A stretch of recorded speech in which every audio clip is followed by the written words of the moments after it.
मुझे ये जो ड्रीम्स थे ये बचपन से ही आ रहे थे। यानी पहला ड्रीम तो तकरीबन 5 साल की उम्र में आया।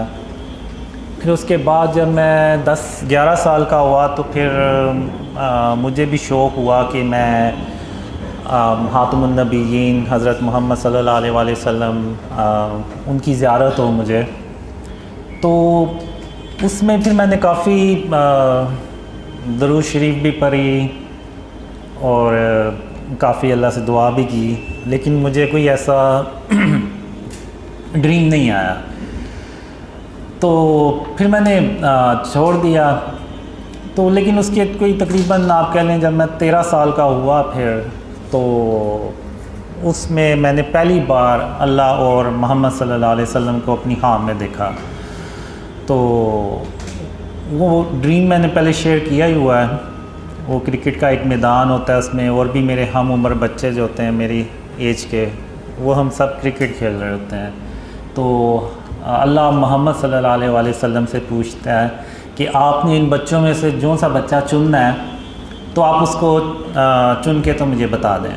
तो फिर हज़रत मोहम्मद सल्लल्लाहु अलैहि वसल्लम सारे बच्चों को देखते हैं और आखिर में मेरी तरफ देखते हैं और मुझे ऐसे उंगली से इशारा करके कहते हैं कि या अल्लाह मैंने इस बच्चे को चुना। तो फिर अल्लाह कहता है कि अच्छा ठीक है, अब आए यहाँ से चलते हैं। तो वो दोनों चले जाते हैं, लेकिन मैं वहाँ पे खड़ा सोचता रहता हूँ कि आखिर ख़ातमुन नबिय्यीन मोहम्मद सल्लल्लाहु अलैहि वसल्लम ने मुझे ही क्यों चुना।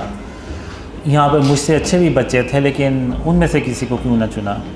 तो वो ड्रीम वहीं ख़त्म हो जाता है। तो उसके बाद ये ड्रीम्स आते हैं, थोड़े बहुत आते हैं। कभी बारिश हो रही है, कभी मेरे पीछे कोई पड़ा हुआ है और मैं अल्लाह मुझे उससे बचा लेता है। तो वो मुझे बाद में पता चलता है कि वो एक्चुअली में दज्जाल था। तो फिर जब मैं 17 साल का होता हूँ तो ये जो ड्रीम्स का जो सिलसिला है ना, ये कंटिन्यू होता है। यानी ये चलता है। तो उस वक़्त से ये चला हुआ और ये आज तक मुझे जो ड्रीम्स है ना वो आते हैं। यानी मैं अगर मैं सोया हुआ ना, कोई 15-20 मिनट के लिए भी मैं सोता हूँ तो मुझे कोई ना कोई ड्रीम आ ही जाता है छोटा मोटा। तो ये जो सिलसिला है ना वो आज तक ऐसे ही चल रहा है। और इसमें ख़ातमुन नबिय्यीन हज़रत मोहम्मद सल्लल्लाहु अलैहि वसल्लम और अल्लाह इन्हीं ड्रीम में से कुछ ड्रीम्स होते हैं उनमें फिर वो आते हैं, और कुछ ड्रीम्स होते हैं जो उनमें नहीं आते लेकिन वो यानी आगे चल के फिर सच्चे होते हैं।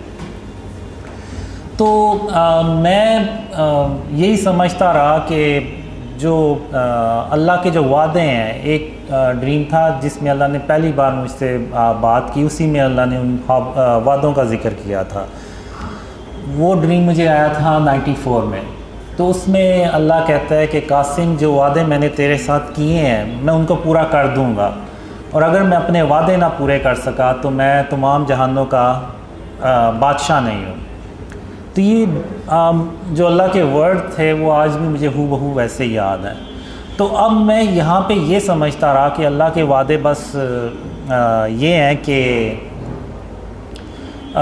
मुझे एक लड़की भी थी जो ड्रीम्स में आती थी। तो मुझे बस यही रहा था कि अल्लाह के वादे ये हैं कि मेरी उससे शादी हो जाएगी और हैप्पी एंडिंग हो जाएगी बस।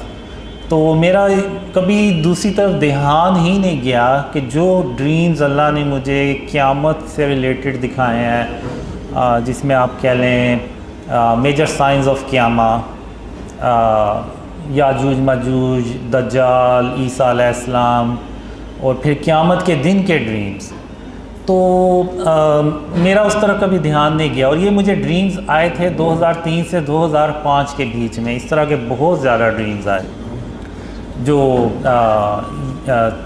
दज्जाल, ईसा अलैहिस्सलाम, याजूज माजूज और साइन ऑफ क़यामा, ये जो ग़ज़वा हिंद और जो क़यामत के दिन के बारे में ड्रीम्स थे। तो मेरा कभी ध्यान ही नहीं गया कि अल्लाह के वादे ये भी हो सकते हैं। तो 2013 में जब वो लड़की मुझे छोड़ गई और मुझे भी यकीन हो गया कि वो मुझे नहीं मिलने वाली, तो फिर मैं यानी मेरी ड्रीम की तरह की सिचुएशन, मैं अपना सर पकड़ के बैठ गया और मैंने कहा कि मेरा तो सारा मैंने अपनी ज़िंदगी ज़ाया कर दी है, तो अब जो वक़्त गुज़र गया वो वापस तो नहीं आएगा। जनवरी 2014 में अल्लाह ने मुझे एक ख्वाब में बताया कि कासिम, मैंने उस लड़की के ज़रिए तेरी 20 साल आजमाइश की। मैं देखना चाहता था कि तू अल्लाह की रहमत से मायूस होने वालों में से तो नहीं है। तो मैं ड्रीम में इवन मैंने अल्लाह से एक तरह से गिला भी किया कि आखिर तूने एक लड़की के ज़रिए मुझे क्यों आजमाया। तो अल्लाह ने कहा, कासिम, मैंने तेरे इतने साल आजमाइश करनी ही थी, चाहे उसका तरीका कुछ भी होता। तो तुम अब घर जाओ और घर जाके तो आराम करो और मैं फिर तुम्हें बताऊंगा कि तुमने आगे क्या करना है। तो 20 या 22 अप्रैल 2014 इसमें अल्लाह ने पहली बार मुझे कहा कि कासिम, जो ख्वाब मैंने तुम्हें दिखाए हैं वो लोगों से बयान करो। मैं दुनिया वालों को दिखाना चाहता हूँ कि तुम कौन हो। तो जब मैं सुबह उठा तो मैंने कहा कि ये तो बड़ा अजीब सा अल्लाह ने हुक्म दिया है। ये तो ऐसा हुक्म है कि वो यानी अगर मैं मेरे घर वाले यकीन ना करें तो जो मुझे जानता ही नहीं है तो वो कैसे यकीन करेगा इन ड्रीम्स पे। तो बहरहाल फिर मैंने कहा कि मैं खातमुन नबीयीन मोहम्मद सल्लल्लाहु अलैहि वसल्लम का वेट करता हूँ कि वो क्या हुक्म देते हैं। तो वो भी कोई 7 दिन हफ्ता 10 दिन बाद ड्रीम्स में आए, तो उन्होंने भी मुझे वही कहा कि जो ख्वाब अल्लाह ने तुम्हें दिखाए हैं वो लोगों से बयान करो। तो चूँकि अब अल्लाह और मोहम्मद सल्लल्लाहु अलैहि वसल्लम दोनों ने मुझे वही हुक्म दिया तो मेरे पास फिर कोई और चॉइस ही नहीं थी। मैंने फिर वो ड्रीम शेयर करना शुरू किए ईमेल्स के थ्रू अपने घर वालों से इधर उधर, तो किसी ने यकीन ही नहीं किया। तो फिर सितंबर में मैंने तकरीबन वो ईमेल्स के थ्रू भी ड्रीम्स शेयर करना छोड़ दिए। तो फिर अक्टूबर 2014 में एक ख्वाब में मैं अल्लाह से कह रहा होता हूँ कि अल्लाह, इन ख्वाबों पे कोई यकीन नहीं करने वाला और मैं सिर्फ़ अपना वक्त ज़ाया कर रहा हूँ। तो अल्लाह फिर कहता है कि नहीं कासिम, जब मैं किसी काम का इरादा करता हूँ तो फिर मैं उसको करके छोड़ता हूँ और मुझे रोकने वाला कोई भी नहीं होता। तो फिर अल्लाह इंटरनेट को बुलाता है और इंटरनेट को हुक्म देता है कि जो कासिम के ख्वाब है ना, ये पूरी दुनिया में फैलाओ। तो वो फिर वो दुनिया में फैलाता है। तो फिर उसके बाद मैंने करते करते जनवरी 2015 में ड्रीम्स को ऑनलाइन शेयर करना शुरू किया। वो भी एक तो इस ड्रीम से मुझे थोड़ा सा आइडिया हुआ और दूसरा ये था कि कोई दिसंबर के शुरू में खातमुन नबीयीन मोहम्मद सल्लल्लाहु अलैहि वसल्लम ख्वाब में एक ही रात में 2 बार आए और उन्होंने मुझे यही कहा कि कासिम, अपने ख्वाब लोगों से बयान करो, पाकिस्तान को बचाने के लिए, इस्लाम को बचाने के लिए। तो वो एक ही रात में 2 बार आए। तो मैंने यानी जब भी खातमुन नबीयीन मोहम्मद सल्लल्लाहु अलैहि वसल्लम एक ही रात में 2 बार ख्वाब में आए तो वो इसका मतलब होता है कि मुझे वो काम करना होता है। तो वो फिर मैंने जनवरी 2015 में स्टार्ट किए ड्रीम शेयर करना। तो वो इतने कमेंट्स बीच में नीचे इतने बुरे कमेंट्स आए तो मैंने कहा मैंने इस काम के लिए तो नहीं ये ख्वाब शेयर करना शुरू किए थे कि लोग मुझे बुरा भला के हैं। तो वो फिर मैंने जनवरी के एंड तक ना पक्का फ़ैसला कर लिया कि मैं इन ख्वाबों को ना शेयर करना बंद कर दूँगा। तो फिर 8 फरवरी 2015 उसमें ड्रीम में खातमुन नबीयीन मोहम्मद सल्लल्लाहु अलैहि वसल्लम आए और उनकी आवाज़ जो थी ना वो बहुत ही अफसरदा थी कि ऐसे जैसे अगर मैंने ये काम छोड़ दिया तो वो उनके लिए यानी बहुत बड़ा मसला हो जाएगा। तो उन्होंने फिर मुझे कहा कि कासिम, अल्लाह की रहमत से मायूस नहीं हुआ करते और तुम इस काम को मत छोड़ो और इसको करते रहो और अल्लाह तुम्हारी मदद कर रहा है और तुम अपनी मंजिल के बहुत करीब हो। तो मैं जब सुबह उठा तो मैंने कहा कि रसूल अल्लाह सल्लल्लाहु अलैहि वसल्लम के लिए जान भी हाजिर है, तो ये तो सिर्फ बुरे कमेंट्स हैं। तो फिर मैंने कंटिन्यू किया उसको काम को, लेकिन फिर भी दिल में था मेरे कि लोग क्या कहेंगे, यानी इस तरह से क्योंकि वो कमेंट्स बहुत ही बुरे होते थे, यानी अभी भी बुरे ही करते हैं कमेंट्स। तो फिर मार्च 2015 में अल्लाह ने एक खाम में कहा, यानी उसमें एक अल्लाह मुझे कहते हैं कि कासिम इन अंधेरों में कब तक पड़े रहोगे, बाहर निकलो और उस जगह को तलाश करो जो मेरी रहमतों और बरकतों से भरी पड़ी है। तो मैं बड़ा खुश होता हूँ कि अल्लाह मुझे इन अंधेरों से बाहर निकालने आया है। तो जब मैं बाहर जाता हूँ अपने घर से तो वहाँ पे मैं देखता हूँ 8-10 कोई भूखे शेर भरे साइज़ के वो घूम रहे होते हैं। तो मैं डर के अंदर भागता हूँ, मैं कहता हूँ कि ये तो मुझे वैसे ही कच्चा खा जाएंगे। तो मैंने फिर अंदर आके अल्लाह से भी कहा। तो इसी दौरान वो फिर 3 कुत्ते होते हैं वो जो खिड़की से अटैक करने लगते हैं, लेकिन वो फेंस लगी होती है तो वो वहीं से टकरा के तो पीछे हो जाते हैं। तो फिर मैं कहता हूँ अल्लाह से कि या अल्लाह तेरे सामने इन्होंने मेरे ऊपर हमला किया और तू मुझे ये कह रहा है कि वो शेर मुझे कुछ नहीं कहेंगे। तो फिर अल्लाह है उनको मार देता है और फिर अल्लाह मुझे कहता है कि कासिम या तो वो काम करो जिसका मैंने तुम्हें हुक्म दिया या फिर इन अंधेरों में हमेशा हमेशा के लिए पड़े रहो और तुम मेरा यकीन करो, मैं तुम्हारी हिफाजत करूँगा और तुम्हें तुम्हारी मंजिल तक बाहिफाजत पहुँचाऊँगा। तो ये कह के अल्लाह वहाँ से चला जाता है। अब मैं उधर दीवार पे नीचे बैठ के तो सर टांगों में दबा के तो सोचता रहता हूँ कि और कहता हूँ कि मैं इधर भी अगर रहूँगा तो मौत मुझे यहाँ भी आ जानी है, लेकिन जैसा कि अल्लाह मुझे कहता है कि वो मेरी हिफाजत करेगा तो मुझे अल्लाह पे भरोसा करना चाहिए और बाहर निकलना चाहिए। तो फिर मैं वो बाहर निकलता हूँ तो वो करते करते अल्लाह मुझे बचाते रहता है और मैं उस जगह पहुँच जाता हूँ। तो फिर अल्लाह मुझे कहता है कि कासिम क्या मैंने तुम्हें नहीं कहा था कि मैं तुम्हें तुम्हारी मंजिल तक बाहिफाजत पहुँचाऊँगा।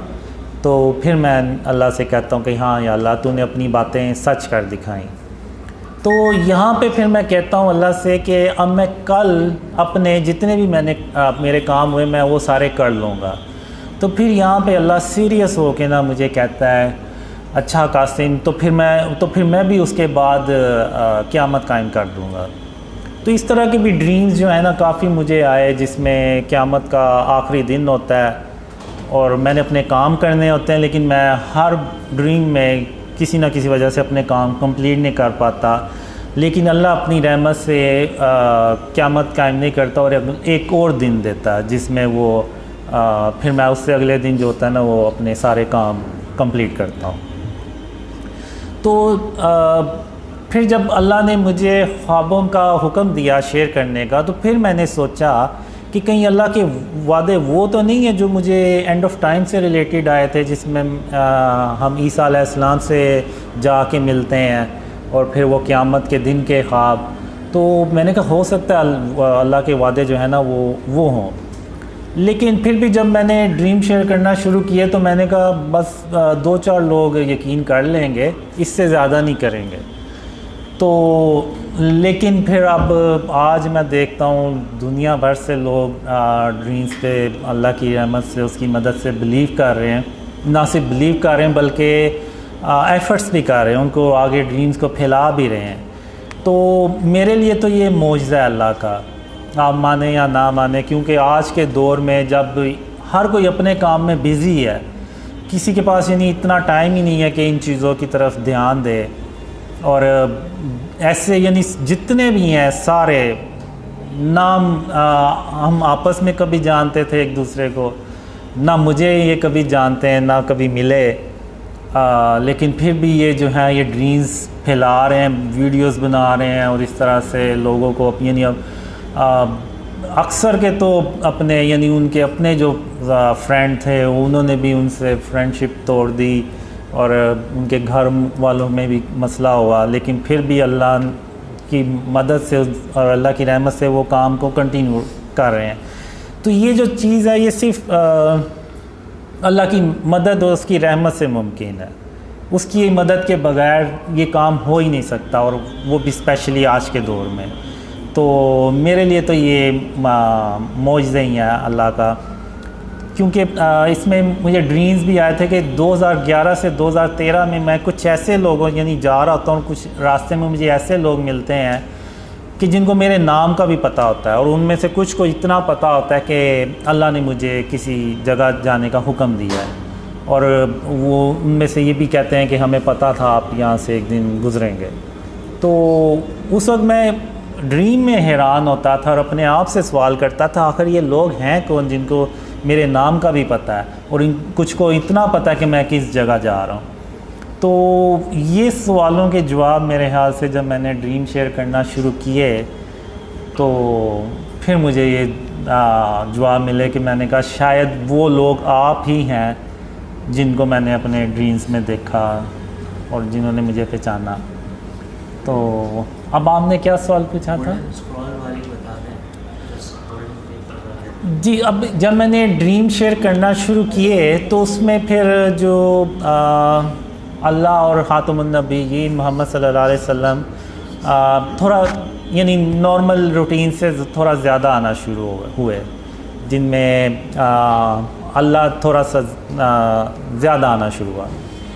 तो शुरू में जब मैंने ड्रीम शेयर करना शुरू किए तो फिर ख़ातमुन नबीयीन मोहम्मद सल्लल्लाहु अलैहि वसल्लम ने भी मुझे ड्रीम्स में कहा कि कासिम मेरा ये पैगाम लोगों को, मेरी उम्मत को दे दो कि जो तुम्हारी मदद करेगा वो ऐसे ही जैसे उसने मेरी मदद की। और फिर उसके बाद कुछ ड्रीम्स में ऐसे भी आया कि अल्लाह जो है ना वो गोल्डन पेपर्स में उन लोगों के नाम लिख रहा है जो यानी शुरू में इन ड्रीम्स को फैलाते हैं। और मुझे ये भी ड्रीम्स में आया कि इस उम्मत के जो बेहतरीन लोग होंगे वो इन ड्रीम्स पे पहले यकीन करेंगे और फिर ये ड्रीम्स फैलेंगे, फिर थोड़े से और ऊपर के लोग बिलीव करेंगे, फिर इवन फिर मीडिया से रिलेटेड लोग बिलीव करेंगे, फिर कुछ पॉलिटिशियंस इस तरह से, और फिर करते करते ये ड्रीम्स जो है ना वो इतने फैलेंगे कि जो आर्मी चीफ़ ऑफ पाकिस्तान है उनको भी इन ड्रीम्स का पता चलेगा और वो इन ड्रीम्स को सुनेंगे। तो फिर उसके बाद ख़ातमुन नबीयीन मोहम्मद सल्लल्लाहु अलैहि वसल्लम आर्मी चीफ़ को गवाही देंगे कि कासिम अपने ख्वाबों के बारे में किसी से झूठ नहीं बोल रहा और बिल्कुल वैसे ही कुछ होने जा रहा है जैसा कि अल्लाह ने कासिम को ख्वाबों में दिखाया है। तो ये विटनेस मिलने के बाद फिर जो है ना वो काफ़ी ड्रीम्स जो है ना वो दुनिया में फिर बहुत ही ज़्यादा फैलते हैं, जिसका यानी पाकिस्तान की तरक्की और इस्लाम की सरबुलंदी से भी ताल्लुक़ है। और गोल्डन आप चाहें तो क़यामत के मंजर वाला अर्श के नीचे वाला अगर आप चाहें। अच्छा ठीक है। अब जो क़यामत का जो दिन होता है ना, जब अल्लाह क़यामत कायम करता है, इससे पहले मैंने एक ड्रीम में अल्लाह से पूछता हूँ कि अल्लाह आखिर ये कैसे होगा कि तू क़यामत के दिन हम सब को आवाज़ देगा और हम सब तेरी तरफ दौड़ते चले जाएंगे। तो अल्लाह ने मुझे एक मिसाल दी। अल्लाह कहता है कासिम जैसे कि एक बिल्ली है और उसके छोटे छोटे दूध पीते बच्चे हैं, वो अपने बच्चों को दूध पिला के तो अपना रिज़्क़ तलाश करने के लिए बाहर चली जाती है और फिर वो कई घंटों के बाद जब वापस आती है और उस वक्त उस दौरान उसके बच्चे जाग जाते हैं और वो अपने आप को अकेला देख के, अपनी माँ को पास ना देख के तो खौफ महसूस करते हैं कि हमारी माँ कहाँ है। तो फिर जब बिल्ली आती है और वो दूर से अपने बच्चों को आवाज़ देती है तो उसके जो बच्चे हैं वो दौड़ते चले जाते हैं अपनी अम्मी के माँ के पास, और ये नहीं देखते कि इनको कोई रास्ते में कोई ख़तरा भी हो सकता है, कोई नुकसान भी हो सकता है। नहीं, वो बस ये देखते हैं कि हमारी जो माँ है उसने हमें बुलाया। तो बिल्कुल इसी तरह मैं क़यामत के दिन जब तुम सबको आवाज़ दूँगा तो तुम सब इसी तरह मेरी तरफ दौड़ते चले आओगे और मेरे सामने हाज़िर हो जाओगे। तो अब जब मैंने देखा अपने ड्रीम्स में कि अल्लाह क़यामत कायम कर देता है, तो अब मुझे ऐसे लगता है जैसे मैं ज़मीन से उग के निकला हूँ, जैसे कोई पौधा उगता है तो उस तरह से ना मैं ज़मीन से उगा हूँ, और जैसे ही मैं उठा हूँ तो वो ऑलरेडी यानी होता है कि मैंने अल्लाह रब्बुल आलमीन के पास जाना है, यानी उसके सामने जाना है। तो अब मैं उधर ऐसे तेज़ चलता हुआ ना, तो जैसे अल्लाह ने ऑलरेडी मुझे बताया हुआ कि मैंने कहाँ जाके खड़े होना है, तो तो मैं उधर जाता हूँ और जाके खड़ा हो जाता हूँ, तो वहाँ पे खातमुन नबिय्यीन मोहम्मद सल्लल्लाहु अलैहि वसल्लम पहले से आगे खड़े होते हैं। तो अब जो अल्लाह का क़यामत के दिन जो अर्श होता है ना, उसका साया जैसे शाम का साया होता है ना, तो लंबा हो जाता है। तो ये अब जैसे ये अल्लाह का अर्श का साया है और इधर ये बाकी मैदान है, और सूरज इस तरफ होता है, काफ़ी बड़े साइज़ में होता है। तो उसका जो ऐसे रोशनी आती है, तो अल्लाह के अर्श के जो साया ना, वो ऐसे एक लंबा साया बन जाता है। तो सबसे आगे खातमुन नबिय्यीन मोहम्मद सल्लल्लाहु अलैहि वसल्लम खड़े होते हैं, फिर उसके पीछे आप सल्लल्लाहु अलैहि वसल्लम की जो उम्मत होती है वो, फिर जब उसके बाद फिर हज़रत इब्राहीम अलैहिस्सलाम और उनकी उम्मत के लोग होते हैं, फिर उसके बाद सारे दर्जा बदर्जा अल्लाह के नबी और उनके उम्मती होते हैं। तो जो मैंने ड्रीम्स में देखा है, खातमुन नबिय्यीन मोहम्मद सल्लल्लाहु अलैहि वसल्लम की उम्मत की जो तादाद है वो बहुत ज़्यादा होती है बाकी नबियों की उम्मतों से। तो मैं यहाँ पे खड़ा हो जाता हूँ और मेरे साथ वो लोग होते हैं जो दुनिया में साथ होते हैं।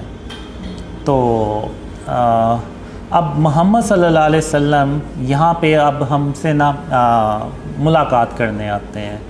तो वो जितने भी लोग होते हैं वो सब खातमुन नबिय्यीन मोहम्मद सल्लल्लाहु अलैहि वसल्लम उनसे इन पर्सन मिलते हैं, और वो कहते हैं कि आपने दुनिया में कासिम के साथ रहे, और इस्लाम और यानी उस पर उस जो ड्रीम्स आए थे उस वक्त मुझे, तो उस वक्त मुझे नहीं पता होता कि हमने ऐसा आखिर क्या काम किया है कि खातमुन नबिय्यीन मोहम्मद सल्लल्लाहु अलैहि वसल्लम हमसे मिलने पहले आए हैं। तो बहरहाल उस वक्त तो मुझे नहीं समझ लगी, लेकिन आज अब तो समझ लगती है कि वो शायद इस्लाम की सरबुलंदी से मुतल्लिक ही काम होगा। तो खातमुन नबिय्यीन मोहम्मद सल्लल्लाहु अलैहि वसल्लम फिर हमें कहते हैं कि आज अल्लाह जो है ना आपको खुश कर देगा, अल्लाह अपनी रहमतें और बरकतें आप पे नाजिल करेगा। तो इस तरह से मैंने ना वो ड्रीम में देखा, और उस वक्त मैं ड्रीम में भी यानी ये सोच रहा होता हूँ, हैरान हो रहा होता कि हमने आखिर दुनिया में ऐसा क्या काम किया होगा कि खातमुन नबिय्यीन मोहम्मद सल्लल्लाहु अलैहि वसल्लम खुद हमसे मिलने आए हैं। तो वो इस तरह का ड्रीम होता है। तो उसके अलावा भी काफ़ी ड्रीम्स होते हैं, यानी उसमें ये जो एरिया होता है, इधर सारे कुफ़ार होते हैं खड़े हुए, और उनके गर्दनों में और पूरा जंजीरों में जकरे होते हैं, और ऐसे यानी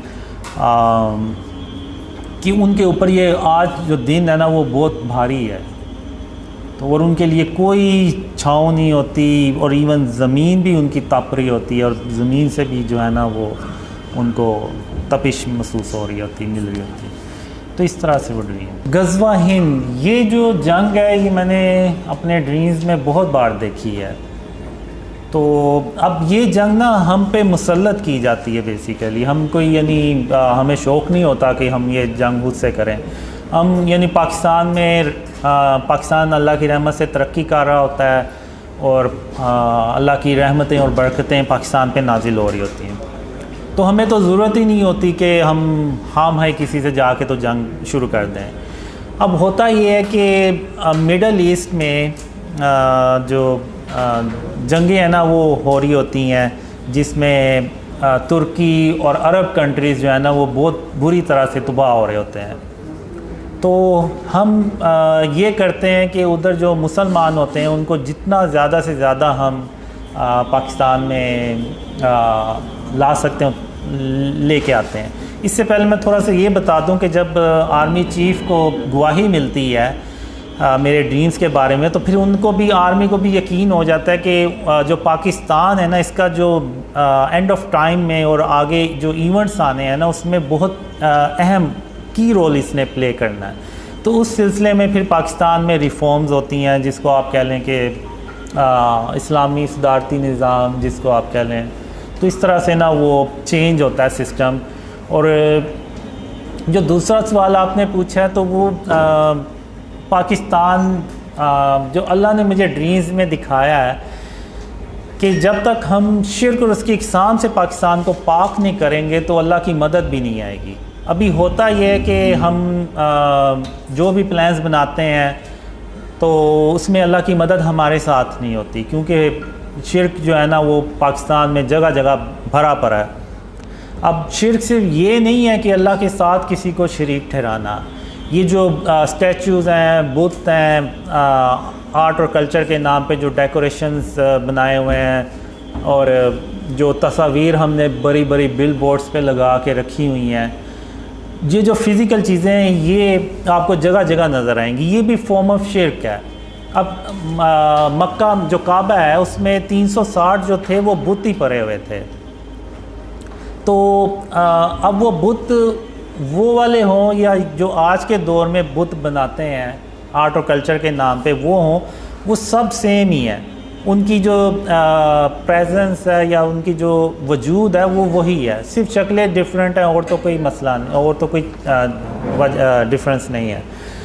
तो अगर आप देखें तो आज के दौर में आप एक टाउन से 360 से ज़्यादा इस तरह के स्टैचूज़ निकाल लेंगे। तो ये जो चीज़ें हैं ना ये सब फॉर्म ऑफ शिर्क में आती हैं। अब इब्राहीम अलैहिस्सलाम ने बुतों को तोड़ा, अब नौज़बिल्ला उन्होंने कोई उसको करना तो नहीं था लेकिन उन्होंने फिर भी तोड़ा, क्योंकि वो अल्लाह का हुक्म था और उन्होंने उस सरज़मीन को शिर्क से पाक करना था। तो वो तभी होता है जब वो बुत तोड़े जाए, बुत ख़त्म किए जाएं और तस्वीरें ख़त्म की जाएं। अब मैं यहाँ पे ये नहीं कह रहा कि लोग बाहर निकलें और तोड़ दें, ये हुकूमत का काम है और वही करे ये काम तो बेहतर है और उसे ही करना चाहिए, और वही कानून बनाएं कि इस तरह जो भी अपने दुकानों में स्टैचूज़ रखेगा या गैर ज़रूरी तस्वीरें लगाएगा तो उसको फ़ाइन होगा या जो भी। तो जब आर्मी चीफ़ को विटनेस मिलती है तो उसके बाद पाकिस्तान को शिर्क और उसकी इक़साम से पाक किया जाता है और फिर अल्लाह की मदद आती है, और जो हम प्लान्स बनाते हैं अल्लाह की मदद उसमें शामिल होती है। तो पाकिस्तान जो है ना वो तेज़ी से तरक्की करता है, और लेकिन दूसरी तरफ वो अरब कंट्रीज़ में डिस्ट्रक्शन होती चली जाती है और पाकिस्तान तरक्की करता चला जाता है और इंडिया से हज़म नहीं होता तो वो पाकिस्तान पे अटैक करने लगता है। तो उस वक़्त अल्लाह फिर 3000 काले रंग के जंगी जहाज़ भेजता है, और उन जंगी जहाज़ों को देख के तो इंडिया की अकेला पाकिस्तान पे अटैक करने की हिम्मत ही नहीं पड़ती। तो चूँकि अब पाकिस्तान तरक्की कर रहा होता है तो जो दुनिया के बाकी के मुल्क होते हैं ना उनको भी ये फ़ियर आना शुरू हो जाता है कि अगर हमने पाकिस्तान को ना रोका तो ये कल को हमारे ऊपर हुकूमत करेगा। तो चूँकि वो अरब कंट्री में ऑलरेडी डिस्ट्रक्शन कर रहे होते हैं तो वो फिर इंडिया के साथ मिल के तो एक बहुत बड़ी जंग पाकिस्तान पे मुसल्लत करते हैं, तो जिसको कि वो गज़वा हिंद कहा जाता है। जो मैंने ड्रीम्स में देखा है वो शायद 100 झंडे 100 मुल्क हों जो सारे मिल के ना तो पाकिस्तान के ख़िलाफ़ हो जाते हैं। तो अब इस दौरान पाकिस्तान की जो आबादी है वो भी ज़्यादा होती है, क्योंकि लोगों को पता चलता जाता है कि ये एंड ऑफ टाइम और इस तरह से गज़वा हिंद का वक्त आ रहा है। तो लेकिन इसके बावजूद लोगों में ना वो कुछ मुसलमान जो पाकिस्तान में होते हैं उनमें फ़ियर भी होता है कि पता नहीं पाकिस्तान बचेगा भी या नहीं, क्योंकि वो दुश्मन ही इतनी बड़ी तादाद में होते हैं। तो लेकिन अल्लाह जो है वो पाकिस्तान की मदद करता है, और इस जंग में ख़ातमुन नबिय्यीन मोहम्मद सल्लल्लाहु अलैहि वसल्लम खुद फ़िज़िकल शिरकत भी करते हैं और वो उस जंग में मौजूद होते हैं। लेकिन वो जो सरबराह होता है उसके इल्म में होता है, या कुछ जो लोग होते हैं करीबी उनको पता होता है कि ख़ातमुन नबिय्यीन मोहम्मद सल्लल्लाहु अलैहि वसल्लम भी इस जंग में शरीक हैं। तो अब जो मैंने ड्रीम्स में देखा है कि पाकिस्तान का 10% से ज़्यादा जो है ना वो नुकसान नहीं होना चाहिए इस जंग में, और फिर जब जंग शुरू होती है तो अल्लाह मदद करता है और पाकिस्तान जो है ना वो हिंदुस्तान को ना डिफ़ीट कर देता है। और जो मैंने ड्रीम्स में देखा है वो इतनी ज़्यादा तबाही होती है कि उसमें तकरीबन 80 करोड़ लोग जो है ना वो मारे जाते हैं, जिसमें बहुत ज़्यादा तादाद हिंदुस्तान उनकी होती है। तो उसके बाद मैं देखता हूँ तो जो औरतें, बच्चे और बुज़ुर्ग जो है ना, वो बहुत बड़ी करोड़ों की तादाद में बच जाते हैं। और हम उस जंग में भी खातमुन नबीयीन मोहम्मद सल्लल्लाहु अलैहि वसल्लम के जो बनाए हुए असूल हैं जो जंगों में, वही हम उसको भी अपनाते हैं। और किसी यानी बच्चों को और बुज़ुर्गों को, औरतों को नहीं मारते। तो वो बच जाते हैं। तो वो फिर पाकिस्तान को पैगाम देते हैं कि या तो आप हमें भी मार दें या फिर आप हमें अपनी पनाह में ले लें। तो सब फिर हुकूमत ऐलान करती है कि आप दो मर्दों को 2-2, 3-3, 4-4 शादियाँ करें और उन औरतों को पनाह दें। तो उसके बाद फिर मिडल ईस्ट में पाकिस्तान जाता है काले रंग के जंगी जहाज़ लेके, और वहाँ पे रशिया और अमेरिका को शिकस्त देता है और पाकिस्तान अकेला जो है ना वो सुपर पावर बन जाता है। तो उसमें जो मैंने ड्रीम्स में देखा है कि जो हम यूरोप में जाने लगते हैं तो वो पहले ही हाथ खड़े कर देते हैं और वो जंग नहीं करते। वो कहते हैं आए आप और हम पे हुकूमत कर लें, इस तरह का कोई सीन होता है। और फिर पाकिस्तान जो है वो पूरी दुनिया में जब खातमुन नबीयीन मोहम्मद सल्लल्लाहु अलैहि वसल्लम का सच्चा इस्लाम फैलाता है तो पूरी दुनिया अमन से भर जाती है। लेकिन इसका जो स्टार्ट है ना वो पाकिस्तान से होगा। तो इस तरह से मैंने ये देखा है कि दुनिया कैसे अमन से भरती है। फिर उसके चंद साल बाद दज्जाल जो है वो बाहर आ जाता है। फिर दज्जाल से एक बहुत बड़ी जंग होती है जिसमें तकरीबन 2 से 2.5 अरब लोग मारे जाते हैं। उनमें ज़्यादातर तादाद मुसलमानों की होती है। तो फिर उसके बाद दज्जाल के बाद फिर ईसा अलैहिस्सलाम आते हैं। फिर जो मैंने ड्रीम्स में देखा है कि अल्लाह मुझे ना, जब दज्जाल आता है ना तो कुछ लोग होते हैं, उनको अल्लाह कहता है कि इनको ले पहाड़ में ले जाके ना तो छुपा दो। अब वो एक पहाड़ होता है, उसके अंदर वो सारा तराशा होता है, अंदर पूरी एक बिल्डिंग सी बनी होती है, सब कुछ सारी सहूलतें होती हैं, अंदर रहने के लिए सारा फूड का इंतज़ाम होता है और वो वहाँ पे रहते हैं।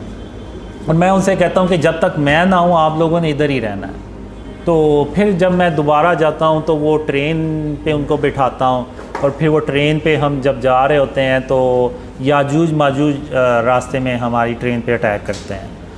तो अल्लाह जो है वो हमें बचा लेता है याजूज माजूज से भी। और फिर हम ईसा अलैहिस्सलाम के पास पहुँचते हैं और फिर ईसा अलैहिस्सलाम के साथ रहना शुरू हो जाते हैं। और फिर उसके बाद एक कोई बीमारी आती है जिसमें वो 2 से 3 हफ्ते में सारे मुसलमान जो है ना वो अल्लाह को प्यारे हो जाते हैं। तो उसके बाद शैतान जो होता है वो भी इंसानों की शक्ल में आ जाता है और जो कुफार होते हैं यानी वो बदतरीन लोग होते हैं। अब जब ईसा अलैहिस्सलाम आते हैं तो एक तरफ उम्मत के बेहतरीन लोग होते हैं और दूसरी तरफ आप कह लें कि इंसानी तारीख़ के बदतरीन लोग होते हैं। तो मुसलमानों के बाद वो शैतान जो है वो उनमें इंसानों की शक्ल में आ जाता है और वो उनको बहकाता है और फिर उन्हीं लोगों पे अल्लाह जो है ना वो बदतरीन जो लोग होते हैं ना उन पे क़यामत कायम करता है। तो इस तरह से मैंने ये ड्रीम्स में देखा है। अब जो रीसेंट ड्रीम है वो मैंने 3 दिन पहले देखा था, वो भी काले रंग के जंगी जहाज़ों के बारे में था।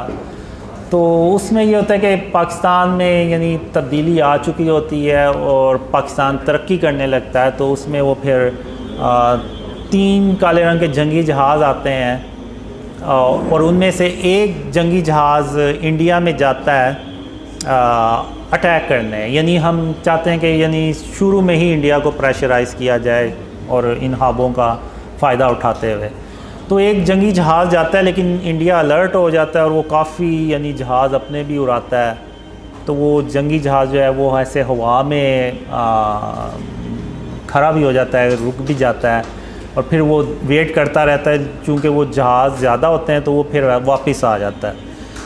तो जब वो वापस आता है तो इंडिया जो है वो जैसे मैच जीतने के बाद पाकिस्तान से वो शोर शराबा करते हैं और हल्ला गुल्ला करते हैं, तो उसी तरह उनके जो सारा करते हैं और उनके जो जहाज़ होते हैं वो भी ऐसे स्टंट करते हैं कि देखो हमने तुम्हारा जो जंगी जहाज़ आया था उसको भगा दिया। तो लेकिन वो जो जंगी जहाज़ है ना वो ऐसे वापस आके ना तो ऐसे नीचे बहुत नीचे परवाज़ करता है।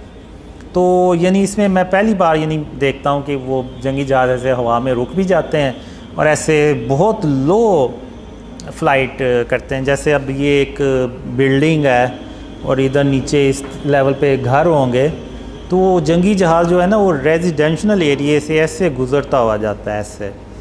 वरना नॉर्मली जो मिलिट्री जेट फाइटर्स होते हैं वो इतनी लो परवाज़ पे रेजिडेंशल एरिया से नहीं गुज़रते, लेकिन वो गुज़र आता है। तो मैं कहता हूँ कि ये तो यानी बड़ी टेक्नोलॉजी है इस जहाज़ में, ना सिर्फ जहाज़ में बल्कि वो पायलट्स में भी होती है, जाहिर सी बात। वो फिर आहिस्ता से ऐसे अंदर इंडिया के बॉर्डर पे एंटर होता है और 2 मिज़ाइल फायर करता है, एक जो इंडिया की बेस होती है मिलिट्री वो, और एक जो एयर बेस होती है उस पर अटैक करता है, और वो दोनों बेस तबाह हो जाती हैं और वो वापस अपने वापस पाकिस्तान आ जाता है और उनको इंडिया को पता भी नहीं चलता कि कोई आया है और अटैक करके चला गया।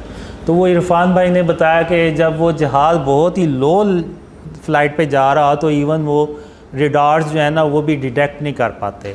तो इवन जब वो हाइट पे भी होता है तो वो बेसिकली उनके रेडार डिटेक्ट नहीं कर पाते कि जहाज़ किस जगह पे, बस उन्हें एक सिग्नल्स आ रहे होते हैं कि हमारी टेरिटरी में कोई दुश्मन का कोई डिवाइस या कोई जहाज़ इस तरह से आया, लेकिन कहाँ पे है वो नहीं पता चलता उनको। तो इस तरह से वो फिर वापस आता है और फिर वो जो ब्लैक जेट फाइटर्स के पायलट्स होते हैं वो आते हैं, तो वो हम उनसे बात कर रहे होते हैं, तो वो ड्रीम वहीं ख़त्म हो जाता है। तो ये लेटेस्ट ड्रीम ये है। रिसेंटली ड्रीम्स आते हैं, इमरान खान के बारे में भी आए, तो लेकिन एक चीज़ है कि जब तक इस मुल्क को शिर्क और इसकी इक़साम से पाक नहीं किया जाएगा ना, ये मुल्क नीचे चलता जाएगा। लोग मुझसे पूछते हैं तो मैं वो बस उसी बेस पे कहता हूँ कि जब तक हम शिर्क से इस मुल्क को पाक नहीं करेंगे तो अल्लाह की मदद भी नहीं आएगी। अल्लाह की मदद नहीं आएगी तो इसका मतलब है कि ये मुल्क मज़ीद नीचे चलता जाएगा। तो जो मुझे लग रहा है कि मैं कहना नहीं चाहता, लेकिन मुझे यही लग रहा है कि ये मुल्क में मज़ीद मसाइल पैदा होंगे, मज़ीद डॉलर्स का मसला होगा, इकोनॉमी का और पॉलिटिकल स्टेबिलिटी आ भी जाए तो कोई मुझे नहीं लग रहा कि कोई इकोनॉमी इसकी बेहतर होगी। तो जो नवाज शरीफ के बारे में जो ड्रीम्स थे उसमें वो आएंगे पाकिस्तान दोबारा वापस, लेकिन अल्लाह खैर करे। बस मैं ये कहूँगा कि अल्लाह पाकिस्तान की मदद करेगा इंशाअल्लाह। लेकिन ये है कि जैसे जैसे वो ड्रीम्स फैलेंगे तो लोगों में जो शिर्क और उसकी इक़साम और उसकी अवेयरनेस है वो ज़्यादा होगी, तो लोग अपने आप को बचाएंगे शिर्क से। एक कोशिश जो है ना, अगर वही हम स्टार्ट कर दें तो अल्लाह को वो कोशिश भी पसंद आ जाएगी। और मैंने जब आप देख लें बहुत से लोग मेरी बातें करते हैं, मेरी दाढ़ी नहीं है, मैं नमाज़ें भी नहीं पढ़ता, तो ये वो, तो अल्लाह ने मुझे बहुत ज़्यादा ड्रीम्स में बताया, कहा कि अल्लाह क़यामत के दिन सारे गुनाह बख्श देगा लेकिन शिर्क कभी माफ़ नहीं करेगा।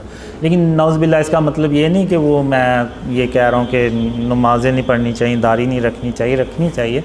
लेकिन अल्लाह ने मुझे ये भी कहा है ड्रीम में कि जो नमाज के बारे में सवाल है ना वो सिर्फ़ अल्लाह रब्बुल आलमीन किसी से कर सकता है, क्योंकि नमाज एक इंसान सिर्फ अल्लाह के लिए पढ़ता है। ये नहीं है कि किसी और के लिए पढ़ रहा है, तो वो जाहिर सी बात है जिसके लिए हम नमाज पढ़ते हैं वही अल्लाह जो है ना वो सवाल करने का हक़ भी रखता है।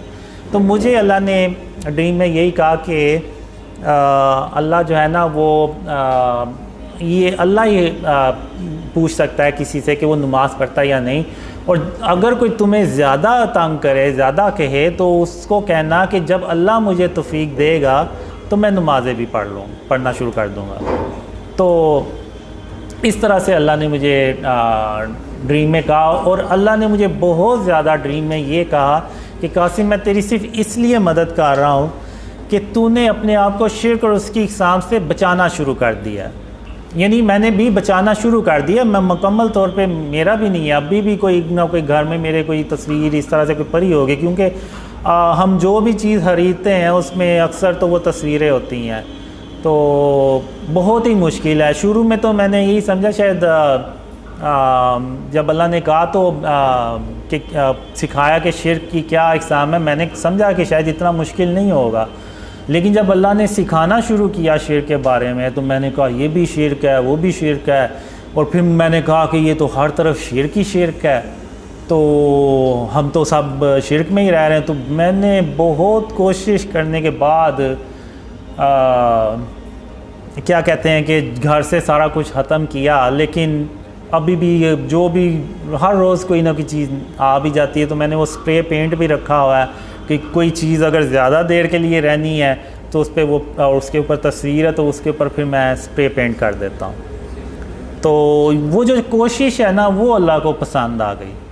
तो मुकम्मल तौर पे अभी तक मैं भी नहीं कर सका, लेकिन अगर हम पूरे पाकिस्तानी, अब आप देखें कि मैं 2015 में मैं अकेला था, मुझे कोई भी नहीं था जानता। इवन जो मुझे पुराने ड्रीम्स आते थे ना उसमें होता था कि लोग मुझे जान रहे हैं, पहचानते हैं, तो मैं बड़ा हैरान भी होता था। मैंने कहा लोग मुझे कैसे पहचानेंगे, कैसे जानेंगे, मैं तो घर से बाहर ही नहीं निकलता, ना मैं कोई सोशल पर्सन हूँ, ना मैं कोई सेलिब्रिटी या इस तरह से कोई डॉक्टर इंजीनियरों के लोग मुझे पहले से जान रहे हों और इस तरह से। तो ये मेरे लिए एक बहुत बड़ा सवाल होता था कि लोग मुझे जानेंगे कैसे। और 2015 तक तो मैं, आप कह लें कि मैं ज़ीरो था, यानी मैं अकेला ही था, यानी दोस्त यार भी कोई होंगे तो कभी शायद मुलाकात हो जाती थी उनसे। तो फिर जब अल्लाह ने ड्रीम शेयर करने का कहा तो ये बेसिकली अल्लाह की मदद थी, और अल्लाह उस वजह से मदद कर रहा था कि मैंने अपने आप को शिर्क और उसकी इक़साम से बचाना शुरू कर दिया। तो अल्लाह ने अब मदद की, तो अब आप देखें कि पूरी दुनिया से लोग जो हैं ना वो ड्रीम्स पे बिलीव कर रहे हैं और उनको फैला भी रहे हैं। तो अगर अकेला एक बंदा अगर शिर्क और उसकी इक़साम से अपने आप को बचाए तो अल्लाह उसकी इतनी मदद करे कि वो दुनिया के लोग उसको उसकी मदद करना शुरू हो जाएं। तो अगर हम 22 करोड़ आबादी जो लोग हैं वो अगर हम सारे शिर्क और उसकी इक़साम से बचाना शुरू कर दें अपने आप को, तो फिर आप सोचें कि जो अल्लाह की मदद आएगी तो ये कौम सालों में भी नहीं शायद महीनों में ये ऊपर जाना शुरू हो जाए। तो मैं तो यही पैगाम दूंगा कि मेरी फ़िज़िकल अपीयरेंस पे ना जाएं, आप उस पैगाम पे जाएं कि अल्लाह ने मुझे कहा था एक ख्वाब में कि कासिम ये दुनिया इतनी शिर्क से भरी हुई कभी नहीं थी जितनी ये आज शिर्क से भरी हुई है। तो जब अल्लाह ने मुझे सिखाया, बताया कि शिर्क क्या है, तो वो हर जगह शिर्क ही शिर्क है। इवन हम जो मूवीज़ देखते हैं, ड्रामा देखते हैं, तो वो अल्लाह कहता है कि अल्लाह तमाम जहानों का परवरदिगार है, तमाम जहानों का रब है। तो वो जो फ़िल्म है वो भी एक जहान है, बेशक वो एक फ़ेक स्टोरी क्रिएट की गई है, लेकिन उसका भी परवरदिगार सिर्फ अल्लाह रब्बुल आलमीन ही हो सकता है। तो अब अगर हम इंडियन मूवीज़ देखें तो उसमें तो वो शुरुआत ही वो अपने बातिल हुदा से की तस्वीर से करते हैं, और अंदर भी वो दिखाते हैं कि जी वो बातिल हुदा ने उसकी मदद की हीरो की तो वो कामयाब हो गया, और वही स्टोरी फिर आगे हम शेयर करते हैं अपने दोस्तों से, यारों से। तो हम अगर दिल से नहीं माने लेकिन हम उस चीज़ को आगे बता तो रहे हैं ना, यानी हम किसी हद तक तो यकीन कर रहे हैं कि वो जो फ़िल्म थी उसकी स्टोरी सच्ची थी, नौज़बिल्ला, यानी वो वाकई उसके बातिल हुदा ने उसकी मदद की और वो कामयाब हो गया। तो यानी वो उसकी बातिल हुदा की प्रेजेंस को हाँ इंडोर्स कर रहे हैं, तो ही तो वो आगे शेयर कर रहे हैं, वरना तो वो आगे शेयर ही ना करें। तो यानी ये शिर्क जो है ना वो इतना ज़्यादा हम मुसलमानों में पेनिट्रेट कर चुका है। अब वो ब्रदर सलाब थे अमेरिका से, वो गए हुए थे उम्रा करने, तो मैंने उनसे कहा कि आप देखें कि इस तरह की चीज़ें कि मस्जिदुल हराम में और मस्जिद नबवी में भी तो नहीं है। तो फिर उन्होंने वो देखा कि एक बंदा था, उसने शर्ट पहनी हुई थी, पीछे उसके पूरी शेर की तस्वीर बनी हुई थी। तो वो नमाज़ पढ़ने के लिए मस्जिद नबवी में बैठा हुआ है। तो ये अब एक हदीस है कि जहाँ पे तस्वीर होगी वहाँ अल्लाह की रहमत के फ़रिश्ते नहीं आएंगे। तो अब वो एक बंदे की वजह से वो अल्लाह की रहमत के जो फ़रिश्ते हैं वो बाकियों के लिए भी रुक गए। तो अब एक वाक़या था, जंग थी, जब ख़ातमुन नबिय्यीन मोहम्मद सल्लल्लाहु अलैहि वसल्लम वापस आए अपने घर, तो उन्होंने खिड़की पे पर्दा देखा जिस पे वो चिड़िया का एक परिंदे का स्केच बना हुआ था। तो आप सल्लल्लाहु अलैहि वसल्लम ने उस पर्दे को गुस्से से उतार के तो फेंक दिया और हज़रत आयशा रज़ी ताला अन्हा से कहा कि दोबारा इस तरह की चीज़ मेरे घर ना आए। तो वो एक सिर्फ स्केच था, तो उन्होंने उस पर्दे को भी गुस्से से उतार के फेंक दिया। तो जो स्टैचूज़ हैं और ये सारा ये तो बहुत बड़ी बातें हैं। तो हमें जो है ना वो अपने आप को शिर्क और उसकी इक़साम से हर हाल में बचाना चाहिए। एक सवाल है तरफ से, वो कह रहे हैं कि when is the right time to come to Pakistan. ठीक है, सिस गोनिंग ये फरमानी, उन्होंने उनकी तरफ से सवाल आगे फॉरवर्ड किया। और दूसरी चीज़ है कि कोई आपको ख्वाब है दुकान के बारे में कि मोहम्मद हनीफ ने पूछा दुकान धुआं की बड़ी निशानी में से एक निशानी, 10 बड़ी निशानियों में से एक बड़ी निशानी ये। धुआं तो नहीं, मैंने डस्ट स्टॉर्म देखा है, वो जो बिल्डिंग होती है फ़लस्तीन के इलाके में बनती है, वो जब उसके बेस में एक धमाका सा होता है और वो पूरी दुनिया अरब कंट्रीज़ में फैलता चला जाता है। इतनी ज़्यादा वो धुआं होता है कि वो सूरज की रोशनी भी ज़मीन पे नहीं पा रही होती। अब वल्लाह आलम ये शायद सिंबॉलिक हो, वर्ल्ड वार 3 को रिप्रेजेंट कर रही हो, वल्लाह आलम। और दूसरा right time, the right time to come to Pakistan is when you see the dreams spread a lot, यानी जब बहुत ज़्यादा ड्रीम फैल जाएं और पाकिस्तान के हालात भी बेहतर होना शुरू हो जाएं, तो तब यानी इंशाल्लाह जब शिर्क का खात्मा होना शुरू हो जाए, जी जी, और हुकूमती लेवल पर जब ये उसूल बन जाए जी, तो तब means when you see dreams are spreading a lot and we Pakistani started to remove the shirk and its form within the country, then after it the help of Allah will come to Pakistan inshallah, because you are not a Pakistani who will come to Pakistan, so it will be very difficult for you guys to live here in this situation. The current situation is not good.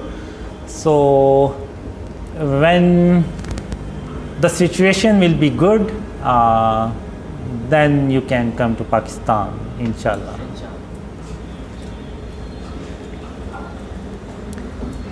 For the Zoom meeting, we were talking about shirk and its form, and I shared my story, how dreams started to come and how Allah helped us, and we talk about Ghazwa Hind, and we talk about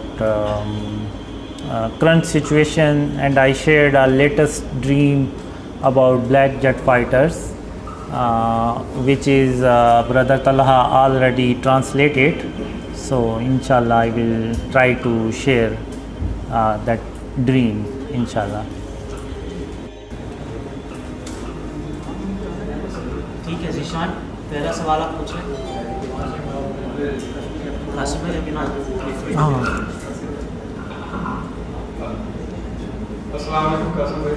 वालेकुम सलाम। कासिम भाई, मेरा ये सवाल है आपसे, जैसा कि आपने कहा कि आपने ड्रीम देखा था जिसमें आर्मी चीफ को आप सल्लल्लाहु अलैहि वसल्लम ख्वाब में आते हैं और फिर उसके बाद वो आपसे मुलाकात होती है और आपने अपने ड्रीम्स का बताते हैं। मेरा सवाल ये है यहाँ पे कि क्या आपके फादर में कोई स्ट्रेटजी बताई गई है शिर्क के अलावा भी, किस तरह कैसे, मतलब कौन कौन से स्टेप पहले लिए जाएंगे, कौन कौन से स्टेप बाद में लिए जाएंगे पाकिस्तान में रिफॉर्म्स करने के हवाले से? बहुत शुक्रिया। अस्सलाम वालेकुम। वालेकुम सलाम।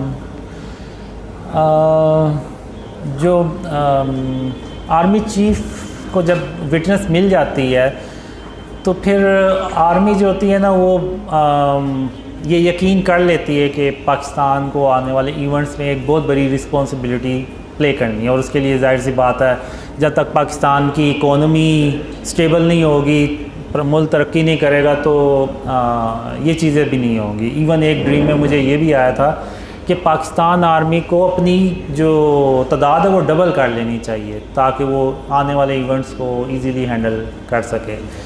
तो इसके बारे में शिर्क के अलावा जो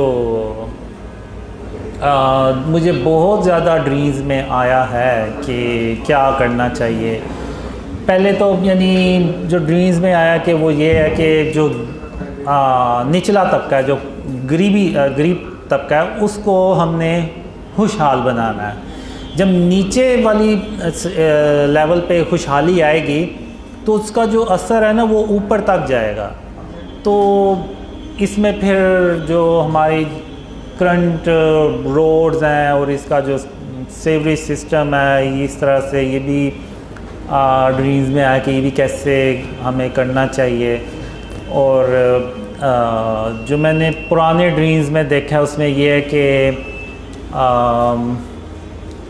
हम एक ऐसा सिस्टम लेके आते हैं इकोनॉमी का कि जो इवन यूरोप के, अमेरिका के जो कंट्रीज़ हैं ना वो भी सरप्राइज होते हैं कि ये कैसा सिस्टम लेके आए। इवन हेल्थ का सिस्टम जो मैंने ड्रीम्स में देखा है कि वो हम एक टावर्स लगाते हैं, जैसे अभी आप देखें ना तो टावर्स लगे हुए हैं मोबाइल नेटवर्क के, तो वो जो टावर्स होते हैं ना वो लोगों को स्कैन करते हैं कि इनमें कोई बीमारी तो नहीं डेवलप हो रही कि उनको पता ना चल रहा हो।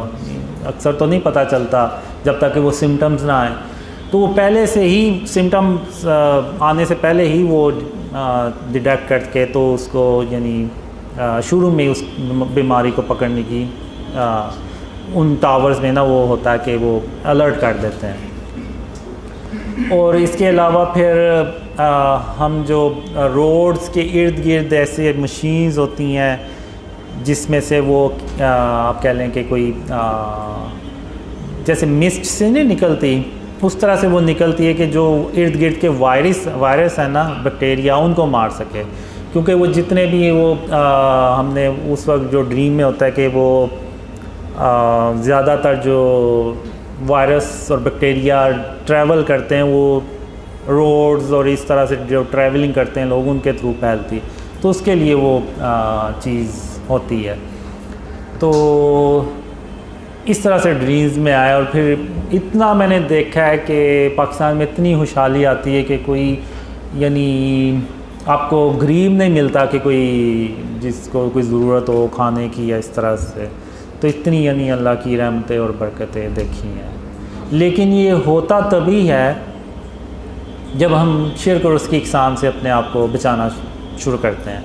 क्योंकि एक सूरह सबा में अल्लाह ने एक कौम का ज़िक्र किया हुआ है जो हर तरह से खुशहाल थी और उसमें कोई बुराई नहीं थी, सारे यानी नेकूकार लोग थे, उनमें कोई भी बुराई नहीं थी। तो अल्लाह ने उनको 2 बाग दिए हुए थे जो कसरत से फल लगते थे उनमें, और उसको बेच के तो वो अपनी इकोनॉमी चलाते थे और जो भी उनमें खुशहाली थी वो उन बागात की वजह से थी। लेकिन आहिस्ता आहिस्ता उन लोगों ने ये कहना शुरू कर दिया कि ये जो बाग है ना ये हम मेहनत करते हैं तो ये फल लेके आते हैं। तो अल्लाह ने उन फलों को ना मुर्दा कर दिया। और फिर अल्लाह ने उस कौम से सवाल किया कि अब भी तो तुम उतनी ही मेहनत करते हो जितनी पहले करते थे, तो अब ये ऐसे फल क्यों नहीं लगते जिनको तुम बेच सकते हो या तुम खा सकते हो। तो यानी बात करने का मतलब ये है कि जब तक हम यानी उन्होंने भी एक तरह से ना अल्लाह से तवक्कल हटा के तो अपने बाजुओं अपनी मेहनत पे ले आए कि यानी ये भी एक फॉर्म ऑफ शिर्क किया कि अल्लाह के अलावा किसी और पे तवक्कल कर लेना। तो जब तक हम शिर्क और उसकी इक़साम से अपने आप को नहीं ना बचाएंगे तो आप भूल जाएं कि अल्लाह मदद करेगा। तो यही मैं कहूँगा। I think when dreams spread a lot means a lot of people believes on the dreams, like are gathering here, then I think if someone want to come, then we can also is able to help them. So without local support, it will be very difficult for you guys to settle in Pakistan. But now the situation is about the dream spreading is by the mercy of Allah is a lot. So there is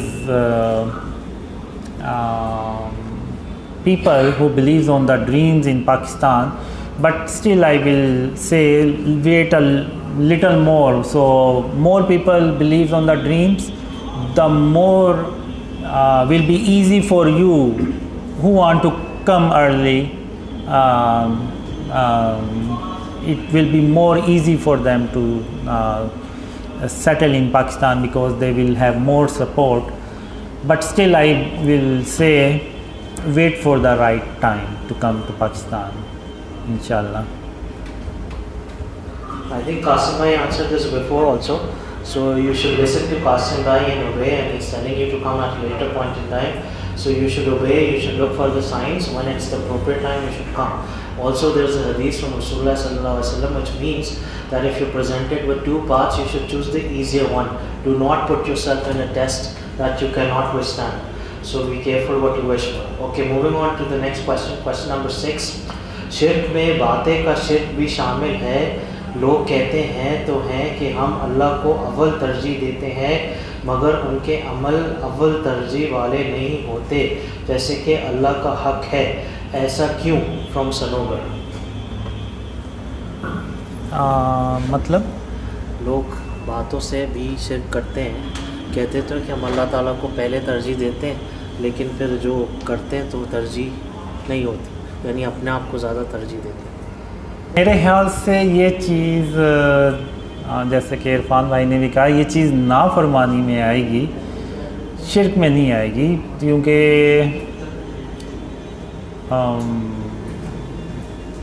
शिर्क तो वो है कि जो यानी जैसे तस्वीरें हो गई, जैसे अगर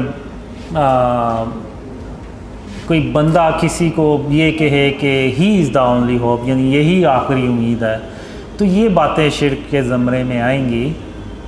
इस तरह की बातें हमें नहीं करनी चाहिए, क्योंकि हम इंसान हैं, तो इंसान गाफिल भी हो जाता है, लेकिन उसकी नीयत ये नहीं होती कि वो नौज़बिल्ला यानी शिर्क करे. अब जैसे मैं भी हूँ सुस्त और लेज़ी किस्म का, तो अब मैं भी बाज़ बातों में करता हूँगा, और जैसे मैं भी सो जाता हूँ, तो इस तरह से अज़ान हो रही है, नमाज़ नहीं पढ़ रहा, तो ये चीज़ें नाफरमानी में तो आएंगी, जैसे इरफान भाई ने भी कहा, लेकिन ये शिर्क के ज़मरे में नहीं आएंगी.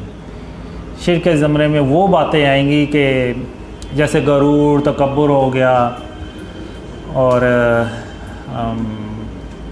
किसी के बारे में कह देना कि वो वही आखिरी उम्मीद है, तो ये चीज़ें शिर्क के ज़मरे में आती हैं. जैसे मुझे एक ड्रीम में अल्लाह ने कहा कि जब तुम चला करो तो अकड़ के मत चला करो, बल्कि आजिज़ी से चला करो और अपने सर को झुका के चला करो. फिर एक यानी उसके बाद फिर मैंने अपने आजिज़ी से चलना शुरू कर दिया, इवन सर को भी झुका के चलना शुरू कर दिया. तो यानी किसी ने कहा कि तू क्या गर्दन नीचे करके तो चलता रहता है. तो फिर एक दूसरे ड्रीम में हातिमुन नबिय्यीन मोहम्मद सल्लल्लाहु अलैहि वसल्लम ने मुझे कहा कि कासिम तुम इस नियत से सर को झुका के चला करो कि अगर मैं यानी इंसान ना होता और मुझे दुनिया के काम ना करने होते, तो मैं हर वक्त अल्लाह के आगे सजदे में रहता. तो इस नियत से तुम सर को झुका के चला करो. तो इसका मतलब ये नहीं है कि वो में नाफरमानी में ही आएगी ये चीज़ें, क्योंकि इंसान बहुत ही कमज़ोर पैदा किया गया. इवन मैं भी खुद भी अभी तो है नहीं, उस वक्त जब मैं अल्लाह की वादों का इंतज़ार करता रहता था तो मुझे भी दिल में आता था पता नहीं अल्लाह के वादे कभी पूरे होने भी हैं या नहीं। फिर एक ड्रीम भी आया मुझे जिसमें अल्लाह सारे अपने वादे मुझसे किए हुए पूरे करता भी है, और अल्लाह मुझे कहता भी है कि कासिम अब तुम्हें कोई मुझसे गिला शिकवा तो नहीं है, मैंने सारे अपने वादे पूरे कर दिए हैं। तो फिर मैं अल्लाह से कहता हूँ कि या अल्लाह बस मुझे एक शख्स को कत्ल करने की इजाज़त दे दे। तो अल्लाह जो होता है ना वो बड़ा तेज़ी से मेरी तरफ आता है। अब ये नहीं कि अल्लाह को नहीं पता कि मैंने किसको करना है, लेकिन अल्लाह को पता होता है, तो वो अल्लाह बड़ा तेज़ी से मेरी तरफ आता है और मुझे कहता है कासिम क्या बात है, तुम किसको कत्ल करना चाहते हो। तो मैं अल्लाह से कहता हूँ कि अल्लाह मैं अपने आप को कत्ल करना चाहता हूँ कि मैं तेरे वादों के बारे में हमेशा शक में ही पड़ा रहा। तो अल्लाह आगे से कहता है कासिम मैंने इंसान को बहुत ही कमज़ोर पैदा किया है, तो तुम ये उल्टी बातें सोचना छोड़ दो और आओ अब मैं तुम्हें घर छोड़ देता हूँ। तो इंसान को अल्लाह ने ना बहुत कमज़ोर पैदा किया है। तो अब ये चीज़ें नाफरमानी में आ सकती हैं लेकिन शिर्क में नहीं, क्योंकि अल्लाह ने इंसान को ना कमज़ोर पैदा किया, इंसान बड़ा कमज़ोर है। अच्छा भाई अगला सवाल है, Does Mohammed Qasim have any plan to visit any other country right now?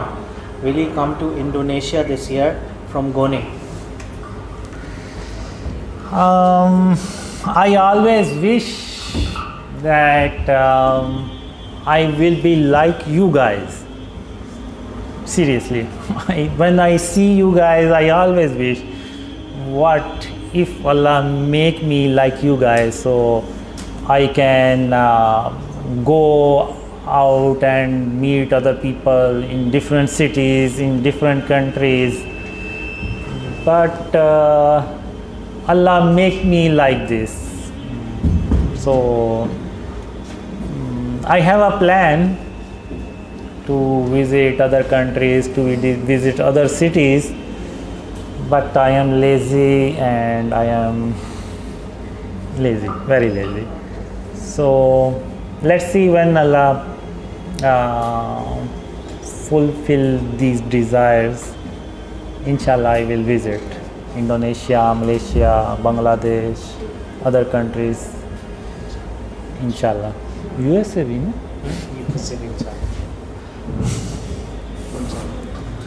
This is just the humility of Qasim bhai. Actually इनकी वालदा भी बीमार रहती हैं, so because Qasim bhai's mother is ill and she needs attention, and Qasim bhai is the only one with her right now.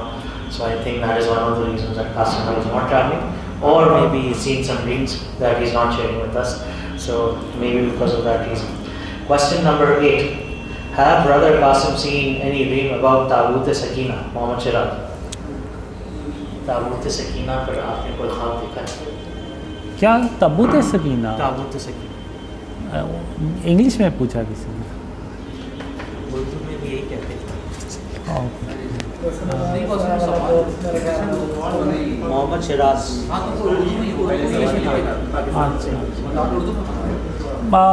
Actually, I don't see any dream like this. Tabut Sakina is a box, big box. Yes, something like that. ये तो you would know, ये also know. No, I did not see any dream like this. Sorry, मैंने इस तरह का कोई dream नहीं देखा। वो जाने का